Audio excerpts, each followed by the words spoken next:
నమస్తే అందరికీ. Welcome back to Shreshta kitchen. నేను మీ రవలి. ఇవాళ ఒక మంచి టేస్టీ కర్రీ రెసిపీ చూపించబోతున్నాను. అది ఆమ్లెట్ కర్రీ అండి. మీరు ఎప్పుడైనా తిన్నారా? తింటే ఎలా ఉందో, ఆ టేస్ట్ మీకు ఎలా అనిపించిందో నాకు కమెంట్స్లో తెలపండి. నేనైతే ఇవాళ సింపుల్గా కర్రీ ఎలా చేసుకోవాలో, అది కూడా ఆమ్లెట్ కర్రీ టేస్టీగా ఎలా ప్రిపేర్ చేసుకోవాలో ఇవాళ నేను చూపించేస్తాను. చాలా అంటే చాలా బాగుంటుంది ఇది. కర్రీ కోసం మనం ముందుగా ఆమ్లెట్స్ ప్రిపేర్ చేసుకొని పెట్టుకోవాలి. దానికోసం నేను ఇక్కడ ఒక బౌల్లో 5 ఎగ్స్ తీసుకున్నాను. అందులోకి సన్నగా తరుక్కున్న ఉల్లిపాయ కొంచెం తీసుకున్నాను.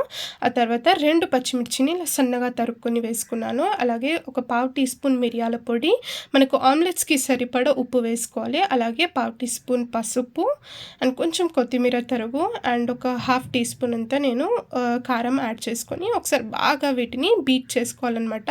మంచిగా ఇలా ఫ్రోతీగా మనం బీట్ చేసుకోవాలి. అలా బీట్ చేసుకోవడం వల్ల మంచిగా ఫ్లఫీగా ఆమ్లెట్స్ రెడీ అవుతాయి అన్నమాట. అలా ఉంటే ఈ కర్రీలోకి చాలా అంటే చాలా బాగుంటుంది ఆమ్లెట్స్. ఇలా ఒక 1-2 మినిట్స్ వరకు బాగా ఇలా మిక్స్ చేసుకొని దీన్ని పక్కన పెట్టుకుందాం.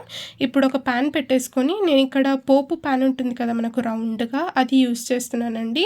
ఒకవేళ ఇది మీ దగ్గర అవైలబుల్ లేకపోతే నార్మల్గా మనము ప్యాన్ మీద ఆమ్లెట్ వేసేసుకొని దాన్ని ముక్కల్లాగా కట్ చేసుకొని తీసుకోవచ్చు అనమాట. నేనైతే ఇలా పోపు ప్యాన్ ఎందుకు వాడుతున్నానంటే దీనికి ఇట్లా రౌండ్గా ఆమ్లెట్ షేప్ వస్తుందన్నమాట. ఇలా ఉండడం వల్ల కర్రీకి లుక్ కూడా బాగుంటుంది అండ్ తినడంలో కూడా చాలా బాగుంటుంది అనమాట.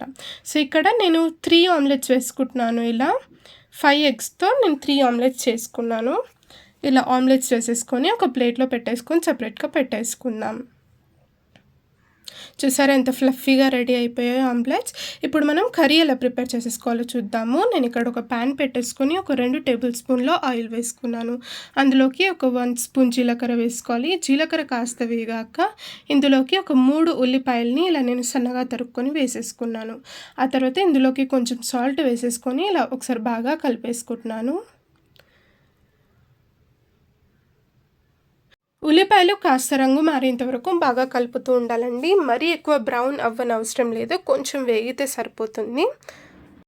చూసారా, ఈ విధంగా ఉల్లిపాయలు బాగా వేయించుకున్నాక ఇందులోకి ఒక చిన్న గ్లాస్ వాటర్ నేను ఇక్కడ వేసుకుంటున్నాను. ఇలా వాటర్ వేసుకోవడం వల్ల మనం మసాలాలు వేసినప్పుడు మాడకుండా ఉంటుంది.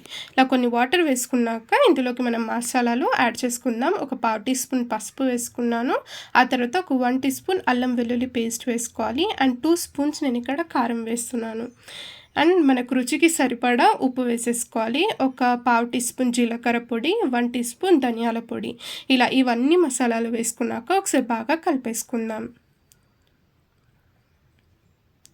ఇలా ఈ మసాలాలన్నీ కూడా ఉల్లిపాయల్లో బాగా కలిసిపోయాక ఇందులోకి ఒక 2 పెద్ద సైజ్ టమాటాలను నేను ఇలా కట్ చేసి పెట్టేసుకున్నాను.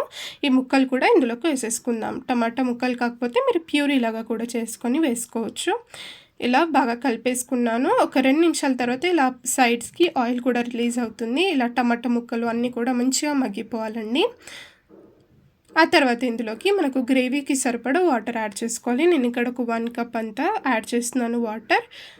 ఇలా ఒకసారి బాగా కలిపేసుకొని వాటర్ మంచిగా బాయిల్ అయ్యేంత వరకు మనం వెయిట్ చేయాలండి. చూసారా, ఇలా వాటర్ బాయిల్ అవుతూ ఉన్నప్పుడు మనం ముందుగా ప్రిపేర్ చేసి పెట్టుకున్న ఆమ్లెట్స్ ఉన్నాయి కదా, అవన్నీ కూడా ఇందులోకి వేసేసుకోవాలన్నమాట.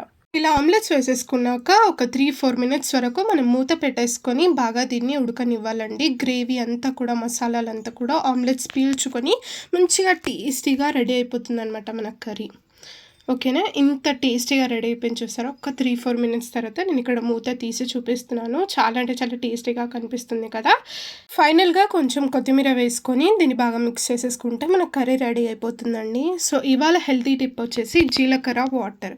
సో కడుపు ఉబ్బరంగా ఉన్న వాళ్ళు జీలకర్ర నీళ్లు తాగితే చాలా మంచిదండి. ప్రతిరోజు ఉదయం ఒక 1 గ్లాస్ వాటర్లో ఒక 1 స్పూన్ జీలకర్ర వేసేసుకొని మంచిగా మరిగించుకొని తాగడం వల్ల కడుపు ఉబ్బరం ఉన్న వాళ్ళు, యాసిడిటీ ప్రాబ్లంతో బాధపడే వాళ్ళకి చాలా అంటే చాలా బాగా హెల్ప్ అవుతుంది అనమాట. ఇలా రెగ్యులర్గా ఫాలో అవ్వడం వల్ల చాలా హెల్ప్ అవుతుంది. ఇవాళ ఈ ఆమ్లెట్ కర్రీ వీడియో మీకు నచ్చినట్లయితే తప్పకుండా వీడియోని లైక్ చేయండి. మన ఛానల్ని సబ్స్క్రైబ్ చేసుకొని పక్కనే ఉన్న బెల్ ఐకన్ని కూడా ప్రెస్ చేయడం వల్ల నేను పెట్టే ప్రతి ఒక్క వీడియో మీకు నోటిఫికేషన్ వస్తుంది. మరొక మంచి రెసిపీతో మళ్ళీ వస్తాను. Thank you for watching.